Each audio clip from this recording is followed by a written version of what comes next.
At in. Hello companions, welcome you again to this video. At in. এর ব্যবহার এখনো জানো না? জানবে বা কিভাবে? না বললে জানবে কিভাবে? চলো, এটা একটা ভীষণ গুপ্ত ট্রিক। এটা না জানলে প্রিপোজিশন কখনোই পারবে না। এটা আজ তোমাদের শেখাবো। সেই ভোর থেকে রাত পর্যন্ত প্রত্যেকটা সময়ের প্রিপোজিশন এই ট্রিকের মধ্যে লুকিয়ে রয়েছে। at in. So let's begin. At dawn. In the morning. At noon.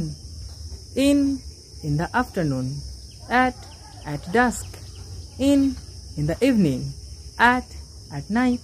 So at in মিললো। এবার অ্যানালাইজ করা যাক। At dawn means ভোরের বেলা বা ভোর। In the morning মানে সকাল বা সকালবেলা। At noon মানে দুপুর বেলা বা দুপুর। In the afternoon অর্থাৎ বিকেল বেলা বা বিকেল। At dusk গোধূলি বা আঁধার। In the evening মানে সন্ধ্যাবেলা বা সন্ধ্যা। At night মানে রাত। সেই ভোর থেকে রাত পর্যন্ত প্রত্যেকটা সময়ের সঙ্গে প্রিপোজিশন মিললো। তো এই প্রিপোজিশনটা হচ্ছে প্রিপোজিশনের ব্রহ্মাস্ত্র। বোঝা গেল? এই ব্রহ্মাস্ত্র কিন্তু সহজে ভুললে চলবে না, সব সময় মনে রাখতে হবে। So if you like the video, you may subscribe this channel. So that's it. Thanks for watching this video and see you in the next video. Take care. Bye bye.